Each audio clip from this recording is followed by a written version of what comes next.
छत्रपति शिवाजी महाराज की लोक नेते तुम आगे बढ़ो।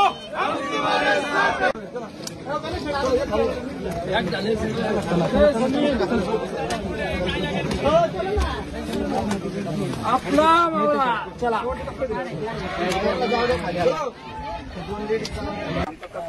साहेब जर आपल्या महाराष्ट्रात जन्माला लागते तर आपल्या तालुक्याला बिहार मध्ये जाऊन कामाला लागणार।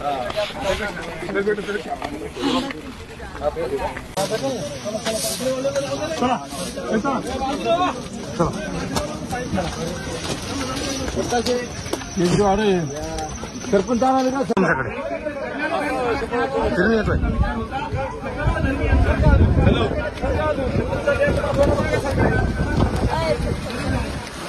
महाराष्ट्राचा आराध्य दैवत छत्रपती शिवाजी महाराजांची पराक्रमाची या ठिकाणी महती सांगणारा हा तिकोना किल्ला आज निलेश लंके आणि मावळा संघटनेच्या वतीने आपला मावळा संघटनेच्या वतीने आज ही गड किल्ला संवर्धन मोहीम हाती घेण्यात आलेली आहे। मी जयंत पाटील असतील, लंके साहेब असतील आणि असंख्य मावळे या ठिकाणी या गड किल्ल्याच्या संवर्धनासाठी सहभागी झालेले आहेत। मला वाटतं की अशा अवघड किल्ल्यावर छत्रपतींनी महाराष्ट्राचा इतिहास घडवला। सातत्याने संघर्ष, युद्ध, लढाई हार न पत्करता जिद्दीने महाराष्ट्राचा झेंडा हा स्वराज्याचा दिल्लीपर्यंत नेला। ही प्रेरणा देणारी भूमी आहे। मी अध्यक्ष झाल्यानंतर पहिलं या किल्ल्यावर येण्याचं भाग्य आणि पहिलं मला या ठिकाणी सहभागी होण्याचं भाग्य मिळालं। मी इथं आल्यानंतर शंभू महादेवाच्या मंदिरामध्ये नतमस्तक झालो। शिवराज्याभिषेक करताना रायरेश्वरावर शिवाजी महाराजांनी शपथ घेतली। आज शिवाजी महाराजांना प्रेरित महाराष्ट्र 18 पगड दाखलीचा उभा करण्यासाठी आज या गड संवर्धन मोहिमेच्या अंतर्गत परत महाराष्ट्र उभा करण्याची प्रेरणा घेऊन या पवित्र भूमीमधून जिद्दीने लढण्याची भूमिका घेऊन मी प्रेरणा घेऊन जाणार आहे। सर, आपण बघतो शिवाजी महाराजांचं नाव वापरून देशात राजकारण होतं, राज्यात राजकारण होतं, पण हा जो ऐतिहासिक ठेवा आहे त्यात एवढा मोठा वारसा त्यांनी ठेवून दुर्दैवाने त्याच्यावरती दुर्लक्ष केलं जातं। 100% युनेस्कोमध्ये फक्त 10 किल्ल्यांचं 12 किल्ल्यांचं फक्त या ठिकाणी नोंद झाली, परंतु जे दुर्लक्षित किल्ले आहेत ते या मावळा संघटनेने संस्थेने या ठिकाणी घेतलेले आहेत। इथे इतका दुर्लक्षितपणा होता की हजारो पर्यटक मुलं शाळेच्या सहली इथे येतात। पायऱ्या एवढ्या आहेत, मी या इथे येताना एवढं एक मला करता आलं, त्यामुळे माहिती मिळाली। वन खाते आहेत अधिकारी, त्यांच्याशी फोनवरून बोललो, मोहिते म्हणून आहे, त्यांना सांगितलं मी कलेक्टरांशी बोलेल, या राज्याचे वनमंत्री आहेत त्यांच्याशी मी चर्चा करेल आणि त्यांच्याशी चर्चा करून या असलेल्या पायऱ्या ह्या दुरुस्त नव्हे तर नवीन करून 30-40-50 लाख लागत आहेत ते करण्याचा प्रयत्न केला तर मला वाटतं ही मोहीम यशस्वी झाली असं मी समजेल। मावळा म्हणून येणं कुठल्याही पदापेक्षा, तुम्ही प्रदेशाध्यक्ष आहात, आमदार आहात, अनेक वर्ष काम करत आहे सामाजिक जीवनामध्ये, मावळा म्हणून येणं, इथं सेवा करणं काय वाटतं? बरं वाटलंय आणि हे काही स्फूर्ती आहे। म्हणजे आता मला वाटतं मावळा म्हणून आम्ही मावळेच आहोत। महाराष्ट्रातला प्रत्येक माणूस हा कुठल्या जाती धर्माचा असला तर तो मावळा आहे। आता या मावळा याच्या प्रतिष्ठानच्या या कार्यक्रमामध्ये असंख्य मुस्लिम तरुण सुद्धा आहेत, वेगवेगळ्या जाती धर्मातले तरुण आहेत, त्यांनी जात धर्म बघितलं नाही पण प्रेरणा छत्रपतींची घेतलेली आहे। मला वाटतं मावळा म्हणून आलेल्याचा एक मला सार्थ अभिमान, थोडंसं या ठिकाणी मी योगदान देऊ शकलो त्याचा अभिमान किंवा मला कर्तव्य केल्याची जाणीव कायम राहील।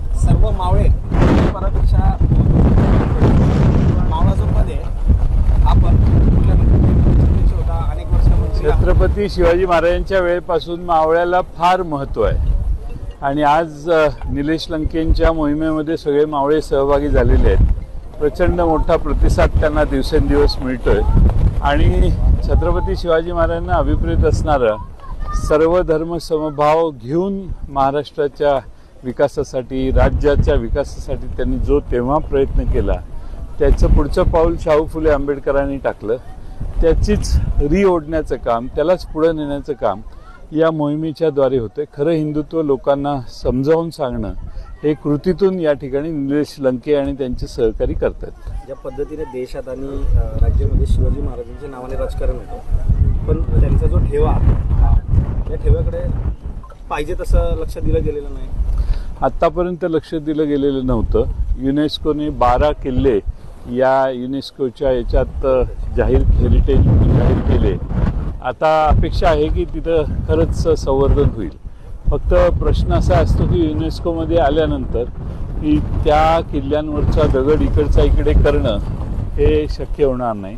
आहे तेच किल्ले टिकवण्यासाठी तुम्हाला जे काय असेल ते मदत होऊ शकते किंवा व्यवस्था होऊ शकते.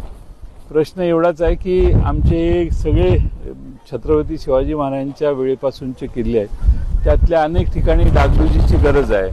अनेक ठिकाणी ते किल्ले शाबूत ठेवण्यासाठी तिथं खाली पडलेले दगड दुरुस्त करून पूर्वीप्रमाणे त्या ठिकाणी काय होतं हे नव्या पिढीला दिसावं यासाठी काही गरज आहेत. मला वाटतं युनेस्कोच्या धोरणात हे कुठं काही बसत नाही. त्यामुळे महाराष्ट्र सरकार या दृष्टीनं आता कसं बघतं हे आम्ही विचार करतोय. त्याचबरोबर महाराष्ट्र सरकारने 12 किल्ल्याच्या व्यतिरिक्त आता तिकोना आहे, तुंग आहे, विसापूर आहे, इथले जे किल्ले आहेत, असे किल्ले जे 12 किल्ल्याच्या पलीकडचे आहेत, जे पर्यटकांनी या ठिकाणी प्रचंड गर्दी करून पाहण्यासाठी येतात, त्यांनाही छत्रपती शिवाजी महाराजांच्या वेळेपासून काय होतं तिथं हे दाखवण्यासाठी काही व्यवस्था सरकारने केली पाहिजे. निलेश लंकेंच्या या पुढाकाराने असा प्रयत्न आहे की या सगळ्या किल्ल्यांकडे सरकारचं लक्ष वेधावं, जनतेचं लक्ष वेधावं, पर्यटकांची काही व्यवस्था सुविधा व्हावी म्हणून हे कचरा टाकणारे कचरा कोंडीचे डस्टबिन आणलेले आहेत, काही बेंचेस आणलेले आहेत, काही झाडं लावायला त्यांनी शेकडो झाडं वर आणलेली आहेत. त्याचबरोबर इथं पर्यटकांना सूचित होईल अशी काही सूचना फलक लावलेले आहेत किंवा काही लाईटची व्यवस्था देखील सोलरची वगैरे करतायत. ते म्हणजे बराच मोठी मोहीम अतिशय यशस्वी होते. यापूर्वीच्या 3 किल्ल्यांवर अशी चांगली व्यवस्था त्यांनी केलेली आहे. आज तिकोना किल्ल्यावर ते येत आहेत आणि फार मोठ्या प्रमाणात लोक त्यांना प्रतिसाद द्यायला लागलेत. खरं हिंदुत्व कृतीने दाखवण्याचा हा एक प्रयत्न आहे. तुम्ही चढून वरपर्यंत आला, भावना काय तुमच्या? कारण सतत 3रा गड आहात, तुम्ही चढताय, वरती येत आहे. त्याच्या अगोदर तर नाशिक तर अत्यंत खडतर होता चढायला, तरी तुम्ही तो सर केला, आता परत तुम्ही चढलात. नेमक्या भावना काय? छत्रपती शिवाजी महाराजांच्या वेळी एवढ्या अडचणीचे किल्ले महाराज आणि त्यांचे सगळे सेनापती आणि मावळे कसे चढत असतील हे आश्चर्य वाटावं. एवढे चढ अद्भुत आणि कठीण आहेत आणि त्यामुळं इथं वर आल्यावर ही भावना होते की परिसर निसर्गरम्य आहे. मला वाटत नाही जगात कुठं एवढा उत्तम परिसर, मावळ भागातला जो निसर्गाची देण मुळशी आणि मावळला एवढी देवाने दिली आहे तेवढी महाराष्ट्रात दुसरीकडं क्वचितच पाहायला मिळते. आणि पुणे शहरवासियांना फार जवळची आहेत. IT मध्ये काम करणारे अनेक तरुण सकाळपासून आम्हाला भेटत आहेत, वेगवेगळ्या भागातून इथे येतात. लोकांचा ऊर भरून येतो. महाराष्ट्राच्या छत्रपती शिवाजी महाराजांच्या पदस्पर्शाने पुनीत झालेल्या ठिकाणी गेला तर सगळ्या तरुणांचा ऊर भरून येतो आणि छत्रपती शिवाजी महाराजांच्या पावलावर पाऊल ठेवून आपणही आपल्या आयुष्यात छोटासा खारीचा वाटा उचलावा ही प्रेरणा अशा गडावर गेल्यावर प्रत्येकाला मिळेल. शेवट छत्रपती शिवरायांनी ज्या वास्तू आपल्यासाठी उभ्या केल्या त्या नुसत्या वास्तू नव्हे, त्या आपल्या सर्वांसाठी, या देशातील तरुणांसाठी प्रेरणादायी या वास्तू आहेत. आणि त्याचं संवर्धन आणि स्वच्छता मोहीम करताना एक आगळा वेगळा आनंद वाटतो. तुम्ही पाहिला असं हजारोच्या संख्येने या ठिकाणी आपला मावळा या संघटनेमध्ये सहभागी होऊन या मोहिमेत उत्स्फूर्तपणे सहभागी आहेत. शिवाजी महाराजांच्या नावाने देशातलं राजकारण होत आहे. त्यांची जी आता 5वा गड आहे तुमचा, एकंदरीत परिस्थिती काय आहे गडांची? सर्वात महत्त्वाचं, महाराजांच्या नाव घेतल्याशिवाय राजकारण, समाजकार्य हे होत नाही आणि त्याच महाराजांच्या वास्तूकडे एक दुर्लक्ष झाल्याचं आपल्याला सरकारकडून पाहायला मिळत आहे. तर शेवट आपण टिप्पणी करण्यापेक्षा आपण एक थिंगी म्हणून काम केलं पाहिजे.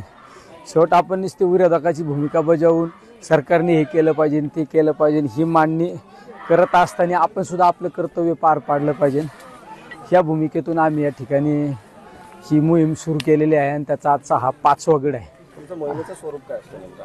बरेच लोक झाडं घेऊन आहेत, कोणी बाकडे घेऊन चाललेत, कोणी डस्टबिन ठेवलेत, फलकं लावली आहेत. शेवटी आम्ही एक 15 दिवस आधी या मोहिमेच्या बाबत आमची एक टीम या ठिकाणी येते आणि ती टीम पाहणी करत असते किती वृक्षारोपण करणं गरजेचं आहे, किती ठिकाणी आपल्याला डस्टबिनची आवश्यकता आहे, किती ठिकाणी आपल्याला बाकड्यांची आवश्यकता आहे,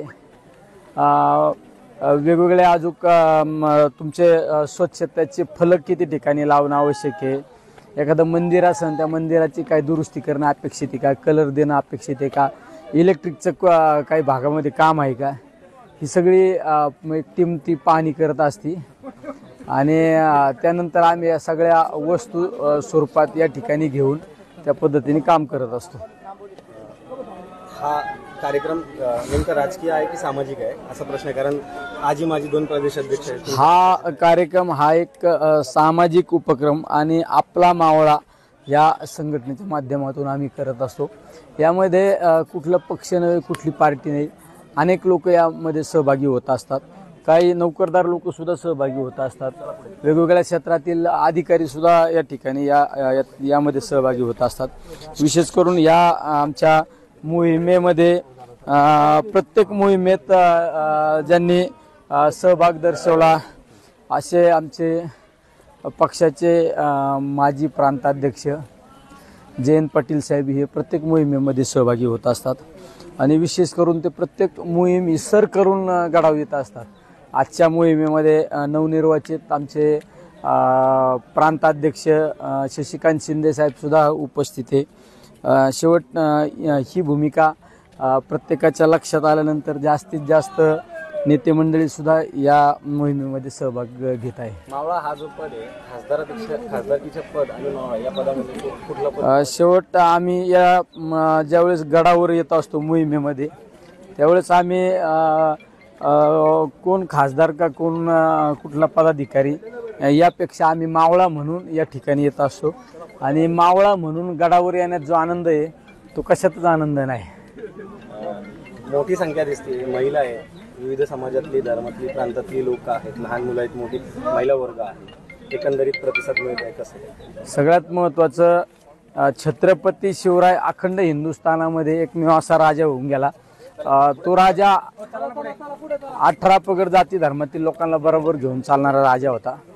त्यामुळे या मोहिमेमध्ये सुद्धा सर्व समाजाचे लोक या मोहिमेमध्ये सहभागी आहे. विशेष करून आमच्या मुस्लिम समाजाचे बांधव सुद्धा आमचे या मोहिमेमध्ये उत्स्फूर्त सहभाग आहे. म्हणजे 100 ते 200 मुस्लिम तरुण कार्यकर्ते या मोहिमेमध्ये उपस्थित आहे. याचा अर्थ सर्व समावेशक ही मोहीम या ठिकाणी आपला मावळा करत आहे.